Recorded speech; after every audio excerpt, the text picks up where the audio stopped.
Hello, 8th graders. We are on page 188, chapter 14, surprises. I hope in a good way. Frankfurt, Germany, first half of April 1945. After crossing the Rhine River, U.S. 4th Armored Division sprinted across Germany, capturing Mainz, Frankfurt, and then they just disappeared. Posey and Kirstein made a point of checking the wall-size map at headquarters each evening, where spotters posted the day's advance onto transparent acetate overlays using a red crayon. The 4th Armored was General Patton's lead unit. So whoever it was, the other 4 divisions and 3rd Army would be heading next, including the 2 Monuments men. The map did indicate that the 90th Infantry Division had established a command post in the town of Kesselbach. That meant 3rd Army was moving away from, not close to, Alsace, Austria, and the repository containing Hitler's art collection and the Ghent altarpiece. Some dumb luck, the 2 Monuments men thought. All those months had passed without a clue on the whereabouts of the Ghent altarpiece or Hitler's art hoard. Now, because of something as fluky as Posey's dental needs, they knew exactly where both were hidden, and their army was headed elsewhere. Posey and Kirstein checked the wall map once again on the evening of April 4th.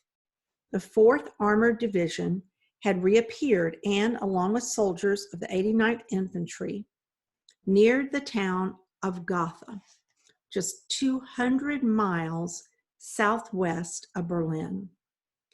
Rumors about some big discovery had been circulating since late afternoon. The following day brought firsthand accounts that left Posey and Kirstein and every other soldier seething. Early that cold and rainy morning, April 4th, Private Ralph G. Rush, part of an intelligence and reconnaissance platoon of the 89th Infantry, sighted a double-fenced barbed wire enclosure.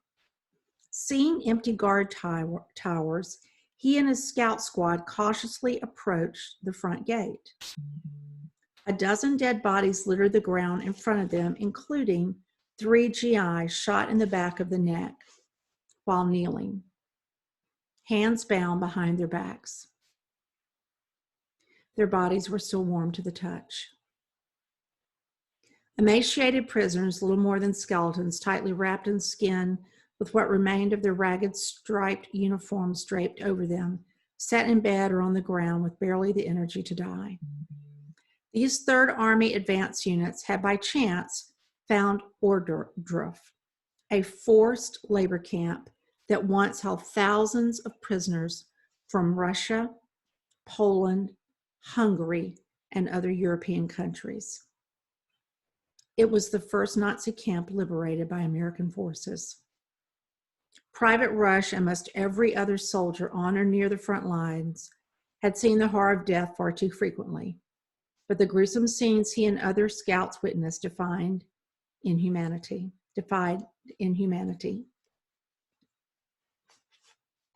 It seemed that dead bodies were everywhere. A large shed contained 50 or more naked bodies with parchment-like skin, stacked like cord wood with lye sprinkled on them to keep down the smell. We passed what appeared to be a torture apparatus. We later learned it was a whipping table. We also saw gallows that we were told was used for prisoners who had attempted to escape. Further on, we came upon a crude crematorium or burning pit. A long pit had been dug with a mound at each end, and railroad rails laid about 3 feet apart for mound to mount. A fire was still smoldering in the pit, and partially destroyed bodies remained on the rails, and burnt parts were in the pit. The stench was overwhelming. 2 days later, Posey received a telegram ordering him and Kirstein to report immediately to the town of Merkers, 40 miles west of Ohrdruf. 3rd Army had made another major discovery. Word had come down from the man himself, General Patton, top secret, no press. The two monuments men reached the Merkers salt mine on the afternoon of April 8th. Security was unlike anything Posey had ever seen. Tank battalions, infantry regiments, and military police, more than 1,000 soldiers in all, with more reporting for duty each hour, surrounded the mine and its 5 primary entrances. Getting past the numerous sentry posts and maze of tanks, machine gun-mounted jeeps, and other military vehicles took time, but eventually the two monuments men reached the mine entrance, where they were quickly briefed. Posey and Kirstein heard an impossible story. 2 days earlier, MP stopped 2 women, one of whom was pregnant, walking along a dusty road past curfew. Their explanation seemed simple, though. Both were French, displaced persons on their way to visit a midwife. After confirming their story, MPs provided the women with a ride. Passing the Merkers mine, the MPs asked about the facility. One of the women said that the mine contained gold and valuable works of art, which local civilians and displaced persons had been forced to help unload. Within hours, Lieutenant Colonel William Russell of the 90th Infantry Division corroborated the woman's statement and ordered the first of multiple security detachments to guard the mine entrances. The lieutenant colonel and his team had already descended into the mine the day before. The two monuments men learned. At the bottom of the elevator shaft, just outside the cage, they found 550 bags of Reichsmarks stacked against the wall. They also found the room that reportedly contained the gold, but multiple attempts to open the steel door failed. It wasn't until engineers used half a stack of dynamite to blow a hole in the wall that the gold was revealed. Tons of it. Posey and Kirstein couldn't wait to see it for themselves. Their assignment was clear. They were to make a quick inspection of the gold and currency, assess the importance and quantity of the art, then report back with their findings. Before stepping onto an elevator large enough to transport a jeep with room to spare, someone tossed the two monuments men a few rags to wipe the highly corrosive salt from their leather boots. The elevator then began its descent into total darkness. Kirstein hoped that the German operator wasn't one of the stay-behind SS men they'd been hearing about, intent on causing destruction behind the lines.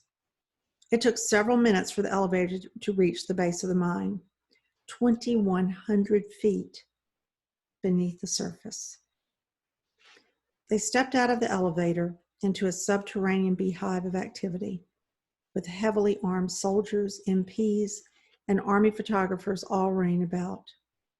Finally, pulverized salt blanketed the mine floor, irritating both sinus and throat. A large but still shut bank-type steel door with combination lock and a hole in the brick wall next to it made finding room number 8 in the gold easy.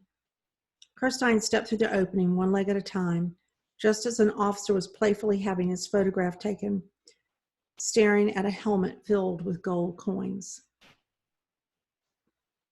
Posey and Kirstein could see that room 8 was nothing more than a walled-up cavern with large storage areas on either side of a minecart track running down the center. The space measured about 75 feet wide, 150 feet long, and 12 feet high, illuminated by a string of floodlights that hung above the track. Thousands of canvas bags in knee-high piles lined the right side of the cavern, from the vault door to as far as they could see. Each bag had been stenciled with the word Reichsbank. Nearby, bales of currency stacked in chest-high rows stretched to the back of the cavern. The seal had already been broken on one of these bags, exposing a gold bar stamped with the weight of the ingot, the purity of the gold, and an eagle atop a swastika, the emblem of the Nazi Party. Now all the security above ground made sense, Posey thought. Third Army had just discovered the entirety of Nazi Germany's gold reserves. Stop there on page 194 and pick up there tomorrow, 8th graders. Thank you so much. Hope you're doing well and take care.